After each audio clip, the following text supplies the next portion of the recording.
Jagalah hati, Masya Allah. jangan kau ya. kotori. Jagalah hati, cahaya ilahi. Prioritas adalah protein, dan kalaupun kita ada asupan karbo, pilih karbohidrat yang mengandung serat. Diet itu bukan berarti kita menyiksa diri kita.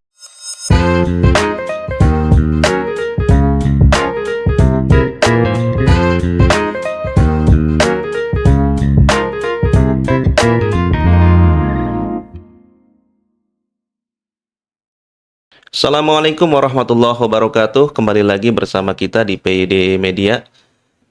Podcast hari ini kita kedatangan narasumber yang akan membahas mengenai pola hidup sehat. Bersama kita Bapak Ustadz Untung Adi Wiguna. Assalamualaikum Ustadz. Waalaikumsalam warahmatullahi wabarakatuh. Alhamdulillah sudah hadir di podcast kita. Bagaimana kabarnya Ustadz? Alhamdulillah, bini'amatihi tatimus shalihat, sehat, bugar, fit and strong. Masya Allah. Iya, Masya Allah ya. Pak Ustadz Untung Adi Wiguna ini adalah salah satu yang diamanahkan dalam mengolah dana umat ya di manajemen keuangan Lembaga Amil Zakat Amal Soleh Sejahtera, betul ya Pak Ustadz ya? Betul. Iya. Jadi begini Pak Ustadz, teman saya itu banyak ya. Saya punya banyak teman. Yang mereka itu banyak yang jadi atau bekerja di bidang-bidang keuangan lah di instansi tertentu. Dari mereka semua tuh rata-rata nih ya, orang-orang keuangan itu sangat serius gitu ya, orangnya sangat serius. Kayaknya semuanya tercurah all out buat pekerjaan di bidang keuangan, atau memang semuanya sudah didesain serius seperti itu. Kita juga nggak begitu memahami ya. Yang jelas orang-orang keuangan ini rata-rata mereka sangat serius dalam hidupnya. Tapi kalau kita ngelihat Pak Ustadz ini kayaknya sebaliknya, enjoy, badan selalu fit, tetap optimis, selalu semangat. Nah, kira-kira nih apa rahasianya Pak Ustadz? Berikanlah, bagi-bagi tips sedikit buat kita semua, biar sama-sama bisa cerah, sama-sama bisa tetap semangat dan optimis menjalani hari-hari kita. Seperti itu Pak Ustadz, silakan. Ya, baik. Alhamdulillah, senang sekali ya bisa hadir di podcast PID Media ini. Dan bertemu dengan Pak Imam, saya juga merasa bahagia melihat Pak Imam yang memberikan aura semangat. Ya, baik di bidang keuangan yang tadi Pak Imam sampaikan, ya orang-orangnya serius ya. Kayak karena memang hari-harinya berinteraksi dengan angka-angka. Jadi mungkin membuat dirinya terbawa menjadi orang-orang yang beraura serius.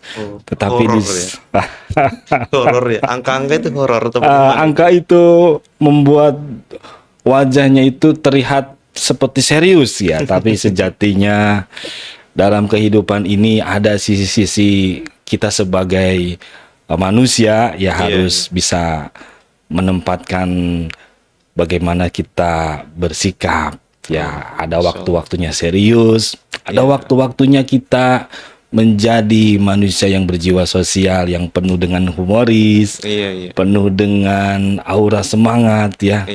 Karena sejatinya hidup ini harus bisa memberikan inspirasi buat orang lain. Masya Allah ya. Luar biasa nih Pak Ustadz nih. Dengar-dengar nih, Pak Ustadz ini punya rumus ya dalam menerapkan pola hidup sehat. Kita sempat ada obrolan sedikit, katanya ada rumus, tapi belum sempat diobrolin tadi. Rumus apa sih sebetulnya nih? Atau rumus matematika, atau rumus fisika, atau rumus apa sih? Gitu Pak Ustadz maksudnya. Ya tolong bagi-bagi dikit tipsnya, barangkali ada yang bisa mengambil manfaat dari rumus yang diberikan oleh Pak Ustadz untuk menjaga tubuh kita agar tetap fit dan sehat sepanjang hari, seperti itu. Ya, baik.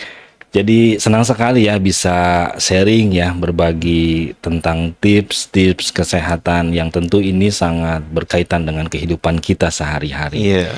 Ya pertama tentu saja untuk kita menjadi seseorang yang sehat, mukmin yang aktif, pertama adalah kita berdoa kepada Allah Subhanahu wa taala untuk memohon kesehatan. Berdoa. Berdoa. Masya Jadi Allah. mungkin kita pernah mendengar atau sering kita sudah mengamalkan doa setiap pagi ataupun sore hari, Iya. di mana doanya itu kita memohon Allahumma afini fi badani, Allahumma afini fi sam'i, Masya Allahumma afini fi basori. Yang kita mohon kepada Allah agar diberikan kesehatan pada jasad kita, badan kita. Kita memohon kepada Allah untuk diberikan kesehatan pada penglihatan kita, pendengaran kita, Iya, ya. iya, iya. Tentu itu langkah pertama, kita memohon kepada Allah. Setelah itu kita juga mesti melakukan ikhtiar untuk bisa sehat. Nah, di antara ikhtiar yang bisa saya share ya pada Iya. kesempatan podcast hari ini, saya menamakan rumus ini dengan rumus DES ya. Rumus apa tadi? DES. DES ya. DES. D, E, dan triple S. Oh, S-nya 3. S-nya 3. S-nya 3. Oh. Ini sangat Iya. hebat ya. S1, S2, S3. Ini udah master. Iya, tentu penasaran. Penasaran nggak? Ya penasaran lah. S1 aja kita udah muter-muter Iya. ngeraihnya gitu kan, apalagi S3. Insyaallah. Beda lagi ya. Ya. Oke, silakan Pak Ustadz. Apa itu DES? Ya, insya Allah yang bisa saya sampaikan sebagai bentuk kita berbagi ya, tentu saja. Baik. Yang SD yang pertama itu adalah diet. Ya. Diet. Diet. Cocok buat saya kayaknya. Ya, semua kita dalam hal ini diet itu nggak terbatas pada kelompok dan kondisi seseorang. Semua kita harus mengamalkan diet. Diet ini kan artinya memanajemen apa yang masuk ke dalam tubuh kita melalui mulut. Memanage sesuatu yang masuk ke dalam tubuh kita. Ya, karena kita kan umpamanya seperti sebuah kendaraan. Kalau kita punya kendaraan yang kita sayang, tentu kan kita tidak akan sembarangan memasukkan bahan bakar ke kendaraan kita. Sebentar Pak Ustadz, saya ngebayangin oli, ngebayangin macam-macam jadinya nih. Ya. Padahal sesuatu yang masuk ke kita kan bahan-bahan makanan ya, vitamin Ya. dan lain-lain. Tapi kan ngomongin kendaraan jadi ngebayangin oli kita, gitu.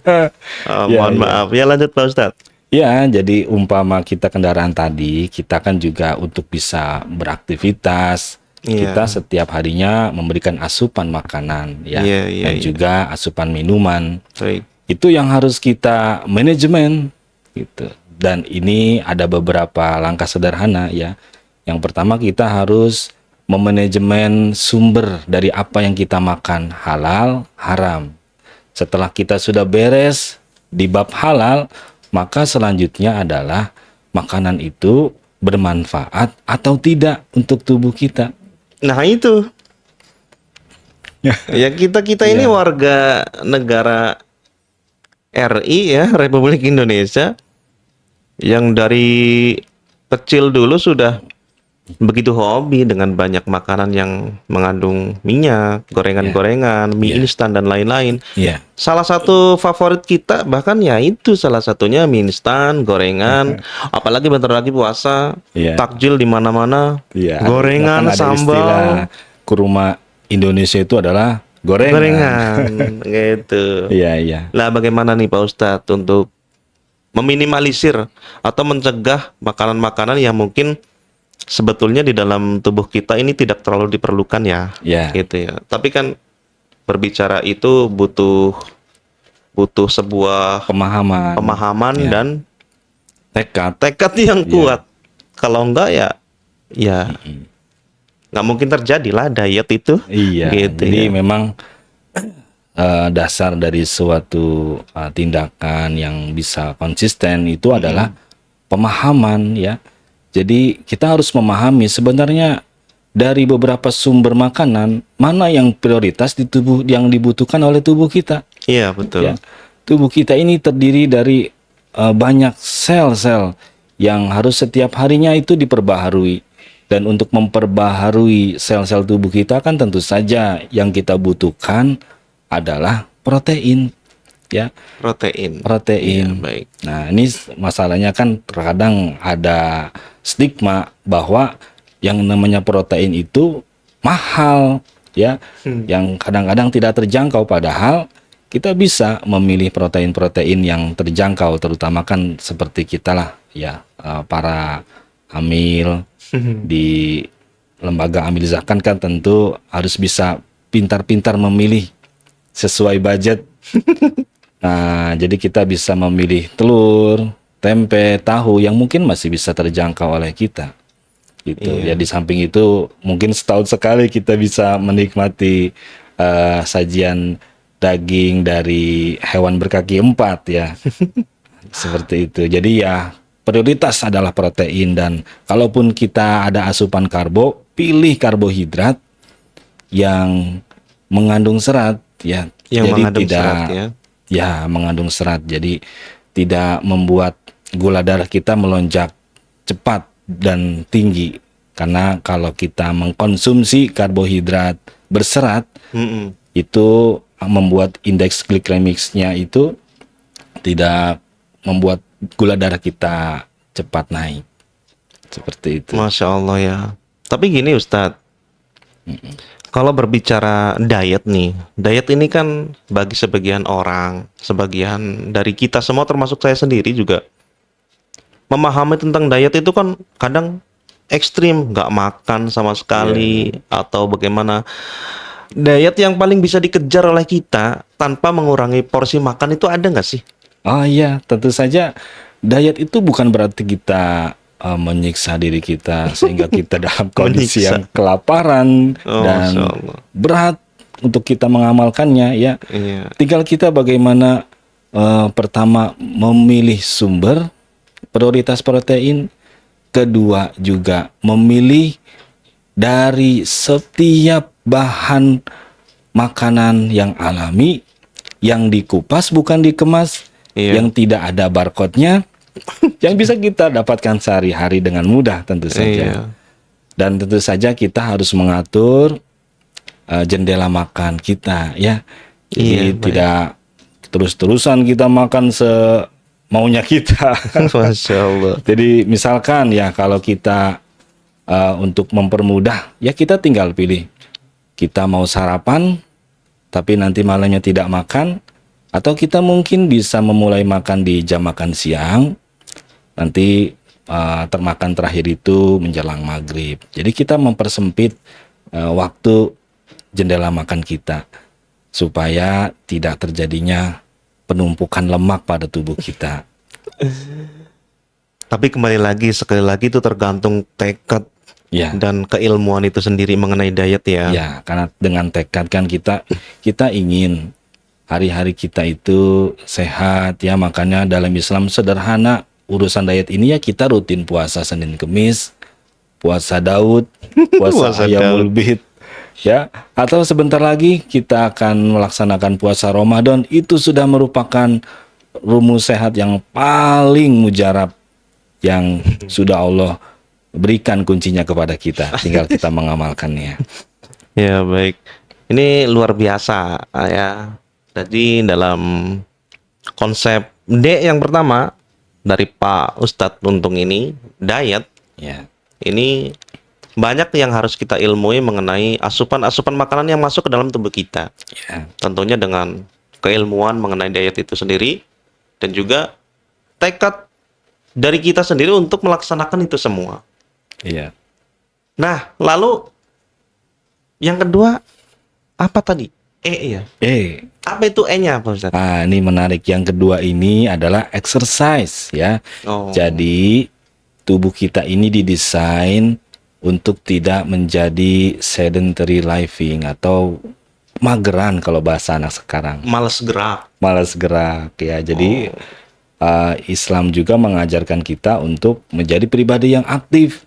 Ya kan Iya. kita sering mendengar khairun nas anfa'uhum linnas. Sebaik-baik manusia adalah yang paling bermanfaat buat sesamanya. Tentu saja untuk bisa menjadi pribadi yang bermanfaat kan kita harus bergerak, memberikan kontribusi, dan exercise ini adalah kunci bagaimana kita menjadikan tubuh kita untuk tetap aktif ya. Baik. Dan ini juga perlu untuk kita bahas lebih dalam ya. Karena ternyata kalaupun kita sudah aktif bergerak saja, itu harus diinvestigasi, harus diaudit gerak yang seperti apa. Nah, Exercise ini kan pola latihan olah fisik gitu ya. Iya. Latihan gerak atau mungkin meliputi angkat beban dan lain-lain. ya, Kayak kita kan sehari-harinya mungkin dari pagi sampai menjelang maghrib itu kan sudah bergerak dengan banyak pekerjaan, jalan-jalan ke sana kemari, mungkin Iya. angkat-angkat beras bagi yang bekerja di bidang-bidang seperti itu.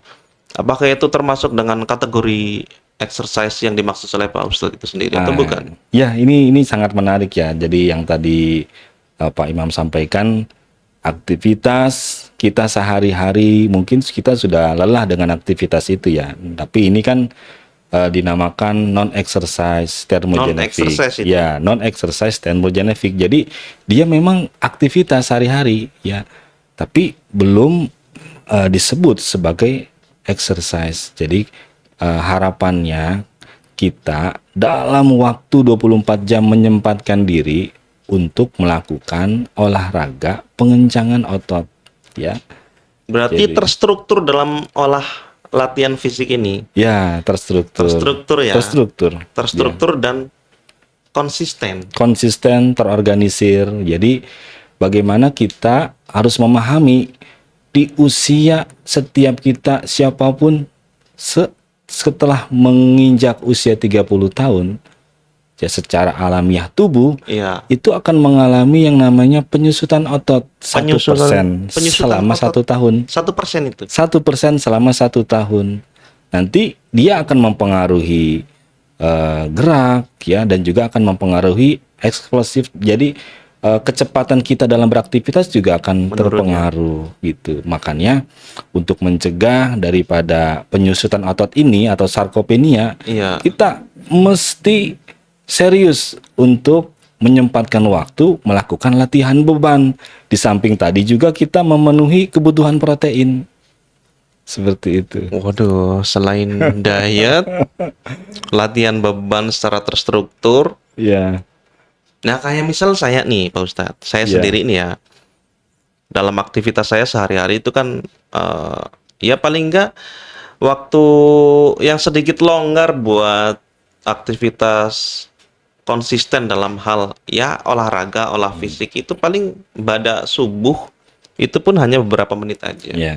Apa 10 menit, 20 menit yang penting setiap hari dilaksanakan, apakah juga termasuk dalam kategori exercise itu? Oh ya, jadi ini yang perlu kita pahami ya. Jadi jangan sampai kita tidak melakukan exercise karena beralasan saya adalah suami yang baik, sehingga karena mengurusi istri, mengurusi urusan mencari nafkah, sehingga tidak ada waktu exercise. Jangan mengatakan saya adalah ayah yang baik, setiap pagi mengantar anak ke sekolah sehingga tidak ada waktu untuk exercise. Saya rasa itu bukan Nggak alasan ada yang alasan cerdas ya. Karena dengan kita menyempatkan waktu, misalkan setelah kita melakukan sholat 5 waktu, Iya. setiap habis sholat kita melakukan push up 10 kali, selama 5 kali sholat sudah 50 kita Masya melakukan Allah. push up. Ya, kemudian kita setelah sholat wall sit 30 detik kali 5 kali, itu sudah cukup 150. untuk menjaga massa otot. Ya, kita lakukan hal-hal yang sederhana seperti itu saja.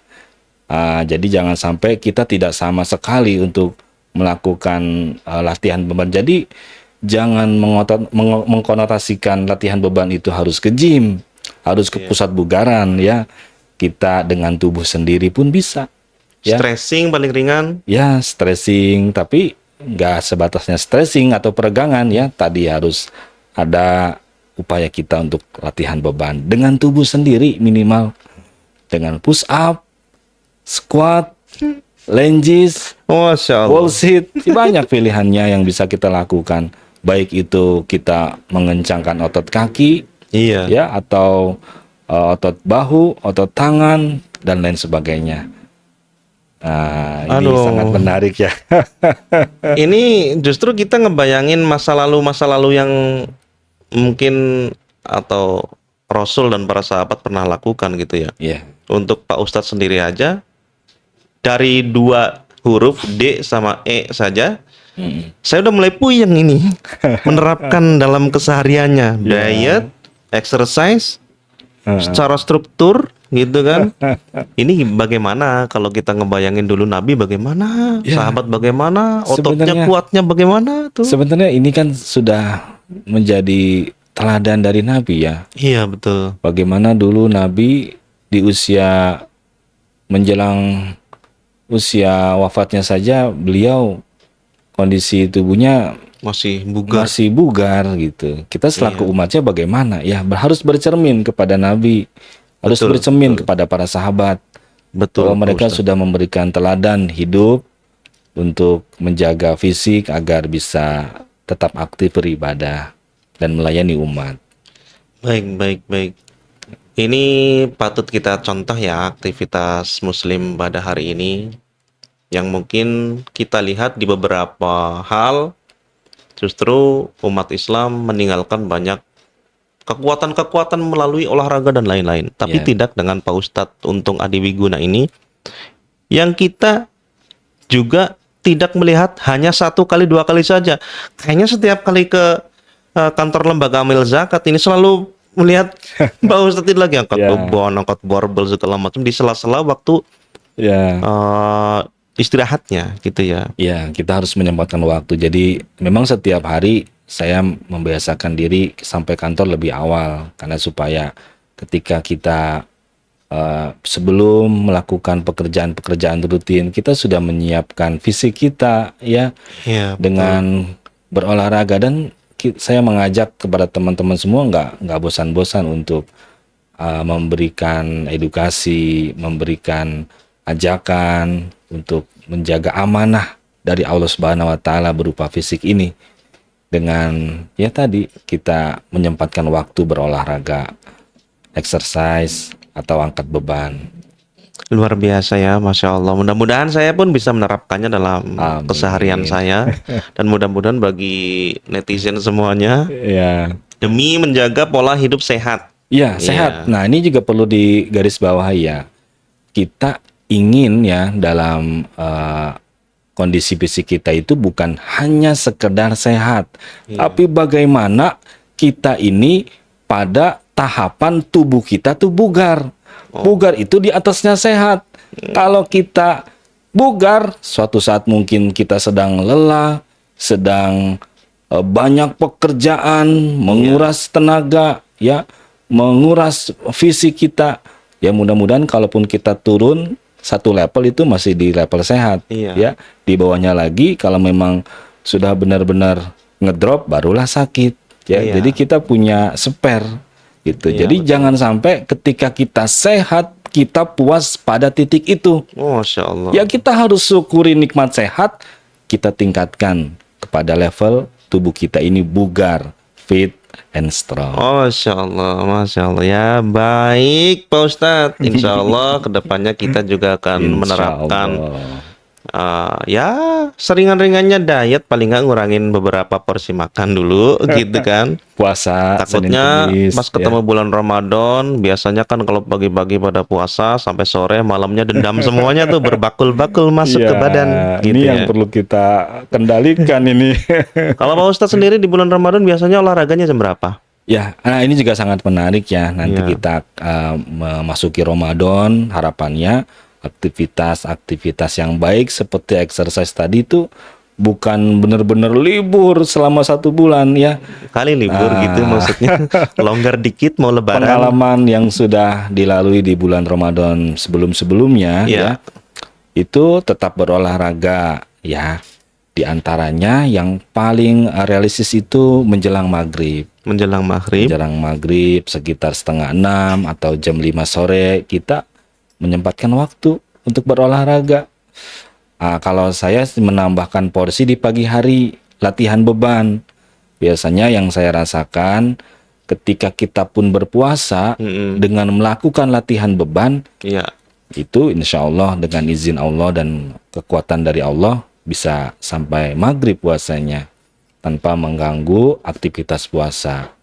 Tapi bagi kita yang ingin memulai olahraga di bulan Ramadan, ya yang paling rekomendasi itu menjelang maghrib. Menjelang maghrib ya. Ya, Berarti ini nggak berlaku buat para ayah bunda yang ada di asrama. Kalau menjelang maghrib biasanya mereka pada buka bersama. oh ya banyak Gitu ya. kesibukan Banyak ya. kesibukan. Tapi bisa dimaksimalkan di waktu yang lain atau mungkin menjelang tidur.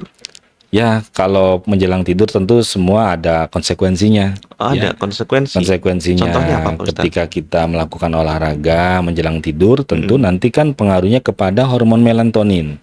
Ada resiko kita akan sulit untuk lelap tidurnya. Oh, Ya, justru jadi mengurangi apa namanya? Waktu kita untuk tidur malah justru jadi berkurang. ya khawatirnya mengganggu kualitas tidur kalau seperti kita itu ya. berolahraga di saat-saat kita menjelang tidur. Karena semua-muanya Ya, karena ketika kita olahraga, ya tentu saja kan antara hormon melatonin dengan hormon kortisol itu kan Iya. jungkat-jungkit. Ketika olahraga mungkin hormon yang meningkat kortisol dan Iya, akan menurunkan hormon melatonin. iya. Nah, harapannya kalaupun ada kesibukan menjelang maghrib, Iya. ya sempatkan waktu Pagi hari. Iya. sebentar di pagi hari. Kalau kita olahraganya latihan beban, pengalaman saya insya Allah kita masih kuat, tidak terlalu haus. Beda kalau kita olahraganya itu kardio ya, Iya. lari, badminton, betul. Oh, beda futsal, ya. mungkin akan membuat dehidrasi yang begitu besar. Baik, Pak Ustadz, Masya Allah uraiannya begitu luar biasa. Baru 2 ya, diet sama exercise. Ini kalau kita terapkan, insya Allah bukan hanya sehat tapi bugar ya. Insya Allah. Insya Allah seperti itu ya. Lalu Ya. D udah, E sudah, yang ketiga apa tadi? S. S yang pertama. S yang pertama. S-nya ada 3. S yang pertama apa nih Pak Ya. Ustadz? S yang pertama adalah sleep. Tidur. Sleep, tidur ya. Jadi sehat diawali diantaranya dari kualitas tidur. Kualitas tidur ini berarti kan tidur bermakna banyak. Ya. Ada tidur siang, tidur sore, tidur pagi, tidur malam. Yang Ya. mana nih?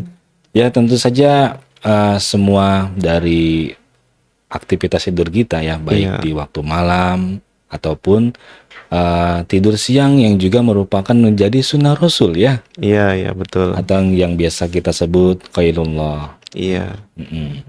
Jadi tidur yang berkualitas ini menentukan kebugaran otot-otot kita dalam tubuh Ya, serta freshnya pikiran, ya, atau kalau kita kan aktivitas kerja dan lain-lain, ya, apalagi udah diet, udah exercise, latihan angkat beban secara Iya. struktur, ya. banyak loh Pak Ustadz yang Iya. sudah melakukan itu semua tapi justru malamnya nggak bisa tidur. Ya, justru gini, ketika kita melakukan exercise tadi ya, maka konsekuensinya kan otot serat kita ya, Iya. serat otot yang pada lapisan 2X itu kan rusak ketika kita melakukan latihan beban. Mm-mm. Maka ia butuh recovery ya untuk menyusun kembali jaringan ototnya. Maka itu sangat dipengaruhi oleh kualitas tidur kita. Sejauh apa otot yang akan nanti terbangun kembali untuk menjadi lebih kuat dan lebih baik. Iya, Nah, betul, maka dari betul. itulah tidur itu harus menjadi perhatian kita ya. Kalau dalam ilmu kesehatan yang sama, yang mungkin semua sudah memahami bahwa jangan melewatkan tidur di atas jam 11 malam. Di atas jam 11 malam. Itu sudah paling maksimal jam 11 karena kan di waktu jam 11 malam ya. Itu sudah dimulainya tubuh kita itu melakukan detoksifikasi ya, melakukan pemulihan Pemulihan, recovery ya. recovery gitu. Jadi ya Nabi saja kan memberikan contoh. Kalau sudah tidak ada aktivitas, maka Nabi Muhammad SAW itu tidur ba'da isya. Ba'da isya. Ba'da isya. Mendingan tidur aja ya. Mendingan tidur kalau sudah tidak ada keperluan lagi. Ya, Kecuali ada keperluan yang sifatnya memang sesuatu Bermanfaat. yang bermanfaat. bermanfaat. Kayak misal nih saya sebagai konten kreator, misal Ya. nih kan, Hmm. yang hanya bisa ditemui waktu konsentrasinya tuh di malam hari. Ya. Itu bagaimana nih Pak Ustadz? Ya, perlu kita siasati ya. Siasati aja ya. Artinya jangan sampai walaupun kita ada aktivitas di malam hari, Mm-mm. tidak sampai larut malam. Karena kalaupun kita terlalu membiasakan tidur di atas jam 11 malam, nanti akan berefek pada kualitas tubuh kita, kepada Cepat ginjal lemas. kita. Iya, Ya. gitu. Supaya kita bisa menjaga ginjal kita ini bisa terjaga kualitas kesehatannya. Baik, Masya Allah ya.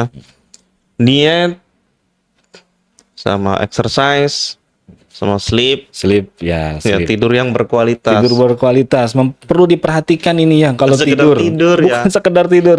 Tidur Jadi, yang berkualitas. berkualitas. Bagaimana kita termasuk memperhatikan pencahayaan ya.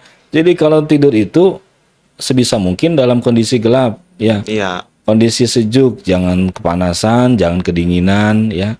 Dan juga jangan lupa berdoa ya, karena kualitas tidur Iya, sebagai orang yang beriman itu di harus antaranya dimulai doa ya. dimulai dengan doa.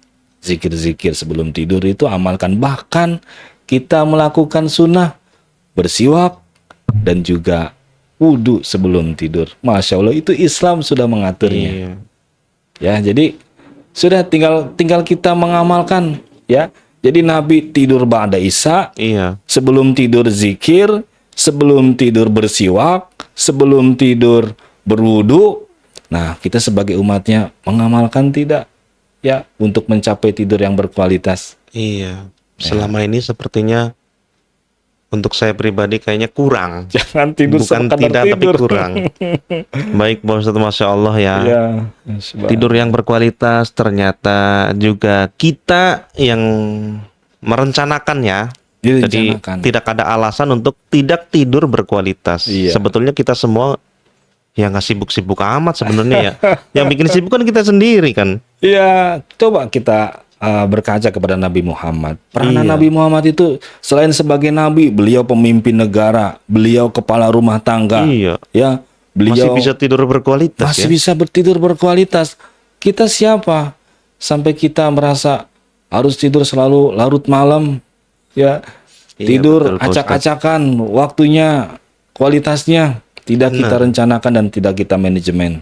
Tapi ada riwayat atau mungkin bisa dikoreksi, Nabi ini dalam semalam tidur paling hanya beberapa jam saja. Ya, jadi Tapi memang tidur berkualitasnya Nabi ya benar-benar tidur ya. Jadi tidur berkualitas itu bukan bicara lamanya ya. Bukan lama sebentar ya. Bukan lama sebentar, tapi bagaimana ketika kita tidur itu mencapai tidur yang lelap, tidur yang Pules gitu pules lah ya. ya. Jadi saya alhamdulillah dengan kemajuan teknologi ketika menggunakan jam tangan pintar ini ya, Jam tangan itu bisa ya, mengukur kualitas tidur. kualitas tidur. Ya, jadi tidur ringannya berapa jam, tidur lelapnya berapa jam, Iya. dan tidur mimpinya berapa jam. Oh, 3 indikator ini dilaporkan setiap paginya oleh jam tangan pintar. Masya Allah, Jadi ya. alhamdulillah dengan kemajuan teknologi kita bisa terbantu untuk mengukur kualitas tidur kita. Masya Allah. Ya. Jangan-jangan jam tangan pintarnya itu penciptanya ngeriset keseharian Nabi juga. Iya. Bisa jadi. Ya, seperti itu mungkin ketika para orang-orang yang pandai dalam teknologi tentu saja menggandeng orang-orang yang ahli dalam dunia tidur. Dunia tidur, dunia mimpi ya. Tapi ini luar biasa. Ya, Selain dari mengkondisikan segala sesuatu yang masuk ke dalam badan kita, kita juga latihan olah fisik secara konsisten. ya, gitu kan. Kita juga harus memperhatikan segi tidur yang berkualitas. Ya. Dan kita sendiri sebetulnya mampu menerapkan itu, cuman terkadang ya kadang-kadang banyak faktor penghambat. Salah satunya adalah mager, Ya. malas gerak, malas mikir, malas segala macam, termasuk saya maksudnya. Gitu. Masya Allah. Jadi ya memang kita dalam hal ini kan harus terus lebih baik lagi dari waktu Insya ke Allah, waktu. insya Allah. Supaya hidup kita makin sehat ya, makin Baik. bisa banyak manfaat buat siapapun. Oke Pak Ustadz, S yang S kedua. yang kedua. Yang kedua. Ya. Ada 3 S Ya, yang kedua. ini S yang kedua nih ya. Iya. Nah, S yang kedua ini adalah stress management. Nah, Masya Allah. Stress management maksudnya memanajerial stres atau manajemen Ya. stres atau stres yang di Di manajemen manage. diatur, ya. Itu gimana Jadi nih Pak memang Ustadz nih? dalam kehidupan kita sebagai makhluk sosial kan tentu saja kita akan selalu bersinggungan dengan konflik keseharian ya. Bertemu dengan banyak karakter. Ketemu dengan banyak orang, Iya. macet di jalan, mungkin orang yang kita temui menyebalkan ya, tapi kan kita tidak bisa memaksakan kondisi orang, tinggal bagaimana Iya, betul. dari sisi kitanya memanajemen Manajemen stres. stres kita. Kadang kita pagi-pagi baru keluar lagi happy, tiba-tiba ada yang bikin bad mood, gitu kan? Iya, Ah, ini ada caranya memanage Ya. stres itu sendiri. ada. Kalau dari Pak Ustadz sendiri, memanage stresnya seperti apa? Ya tentu saja kita harus memahami ya bahwa inti dari seluruh jasad tubuh kita ini kan adalah hati. Hati. Ya, maka kalau kita ingin hari-hari kita bahagia, selain daripada apa yang sudah kita bahas tadi, tidak kalah penting adalah menjaga hati. Menjaga hati. Jagalah hati, Oh, Masya Allah. Mirip. jangan kau ya. kotori. Jagalah hati, cahaya ilahi. Begitu ya. Masya Allah. Masya Kita harus Allah. menjaga hati. Poin pertamanya dan terpenting adalah menjaga hati. Menjaga Karena dalam hadis inafi jalsad gimana Pak Ustadz? Iya. Inafil jasadi mudghah. Jadi memang di dalam tubuh kita ini ada segumpal darah ya, Segumpal darah. segumpal daging. Segumpal daging. Iya. Jikalau Daging itu daging baik, itu baik, ya, maka semuanya akan baik. semuanya akan baik. Jikalau daging itu jelek, semuanya akan jelek. Iya. Dan itu adalah qalb, yaitu hati. Hati. Ya. Atau ada tafsiran lain, qalb itu jantung. Ya, jadi memang kalau dalam konteks kita untuk menjaga diri kita ini dari penyakit-penyakit hati, ya maka definisi dari qalb itu adalah hati yang harus kita jaga dari penyakit-penyakit seperti iri, Iya. dengki, Kolbu. sombong, Iya. sum'ah, ujub, takabur. Ya itu kita berlindung kepada Allah dari penyakit-penyakit hati itu.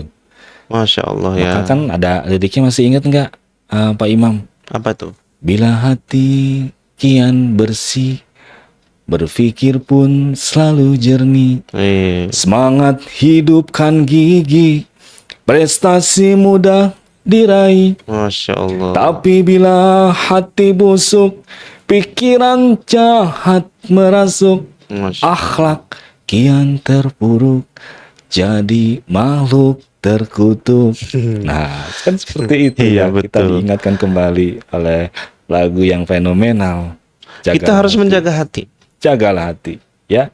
Jadi supaya manajemen stres ini bisa mengendalikan hidup kita, ya kita harus jaga hati. Kalau kita menemui sesuatu yang tidak sesuai dengan apa yang kita inginkan, lalulah kita bersegera untuk berpikir positif, berbaik sangka kepada Allah Subhanahu wa taala. Berbaik sangka kepada Allah adalah kiat bagaimana cara manajemen stres salah satunya ya. Iya, salah satunya. Menjaga hati, berbaik sangka kepada Allah. Memohon kepada Allah dari penyakit-penyakit hati. Wah, Jadi ini luar biasa. Kalau kita lihat orang senang, ya Ikut harusnya senang. kita ikut senang, ya. Jangan Tapi dalam sampai konotasi yang positif ya. Ya, Kalau ada orang lagi senang nih karena dapat carahan banyak, kita ikut senang kan jadi salah. salah juga. Salah kan? Salah juga. Ya senang dalam hal Positif. sesuatu yang positif Ya, gitu apalagi kan. kita bisa berlomba-lomba dalam kebaikan, Fastabiqul khairat. Oh, Masya Allah. Seperti itu. Ternyata berbicara tentang pola hidup sehat dalam Islam itu Kaitannya sangat erat dengan Iya. menjaga hati. luar biasa ya. Iya. Sangat menyenangkan. Tapi Iya. untuk menerapkannya mungkin kita harus punya tekad yang Punya kuat. effort ya. Begitu. Masya Masya Allah ya Pak Ustadz. Ini stress manajemen. Iya, Manajemen stres. iya.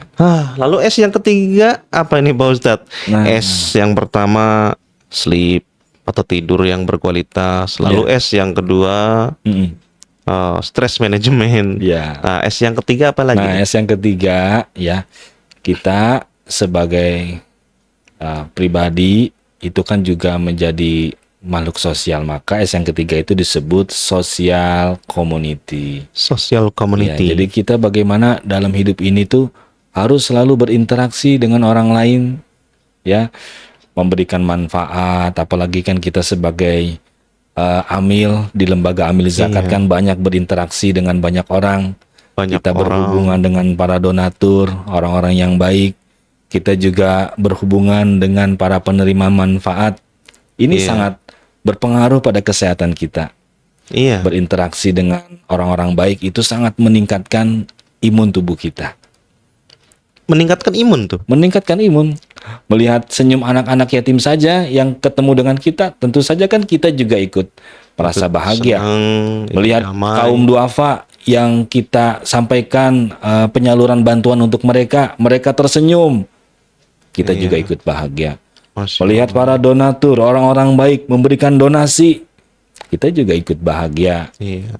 Ya, mendoakan mereka, kita ikut terbawa bahagia. Jadi dengan kita berinteraksi yang kita ingin dengan interaksi itu memberi manfaat buat mereka, maka itulah kunci bahagia dan kunci sukses selanjutnya. Masya Allah ya, pantesan Allah. nih jarang-jarang nih ada orang di bagian keuangan yang biasanya serius-serius karena memikirkan angka-angka yang horor gitu kan, butuh pertanggungjawaban sosial. Iya. Tapi kalau menerapkan rumus dari Pak Ustadz Tuntung Adiwiguna ini, insya Allah kalau mampu menerapkannya, insya Allah akan selalu Insya bugar, Allah. tetap optimis dan semangat. Paling nggak kan sudah ikhtiar dulu kan ya. Iya, Iya. ikhtiar. Kan katanya mah segala sesuatu penyakit itu kan dimulai dari pikiran. Dari pikiran, dari hati. Itu. Kalau hatinya rumit, pikirannya rumit, nggak ada rumus-rumus untuk mengurai itu semua, Mengurai, jadi makin ruwet. makin ruwet, akhirnya bad mood. Bad mood, menurunkan imun tubuh, ya sakit-sakitan. Iya betul. Kalau diurut-urut memang bener ya kayak gitu ya. Ya, kita sebagai praktisi ya, jadi mungkin kita mengetahui ilmunya, Iya. membaca jurnal-jurnal tentang kesehatan, mendengarkan para ahli kesehatan memberikan paparan tentang kesehatan, Iya. kita paham, kita mengamalkan, dan kita menjadi influence untuk kita sampaikan lagi kepada orang-orang di sekitar kita. Baik, baik. Gitu. Terima kasih banyak Pak Ustadz untuk Insya penjelasan-penjelasannya. Allah. Jarang-jarang kita bisa membahas mengenai sebuah tips atau rumus sehat untuk pola hidup sehat yang baik agar Ya. badan menjadi bugar, Insya pikiran Allah. menjadi fresh setiap hari, Insya Allah. selalu optimis, tidak mudah menyerah. Insya Allah. Banyak. Tapi ini kalau mau dikorek lebih dalam lagi nih, Pak Ustadz ini menerapkan ini sudah berapa tahun? Alhamdulillah ya, dengan izin Allah memahami pemahaman ini ya kurang lebih sekitar 10 tahun yang lalu. 10 tahun. Tentu saja penuh dengan naik dan turun ya. Penuh dengan drama. Penuh dengan drama, penuh dengan ya tantangan. Jadi kita harus bagaimana memiliki tekad untuk terus konsisten. Intinya kan di konsistensi. Iya, Ya, betul. jadi jangan sampai kalau kita sudah menemukan pola yang tepat untuk membangun kebugaran tubuh, jangan sampai sifatnya hanya temporary. Iya. Ya, hari ini kita olahraga, besok libur seminggu, libur sebulan. Nah, itu saya banget itu.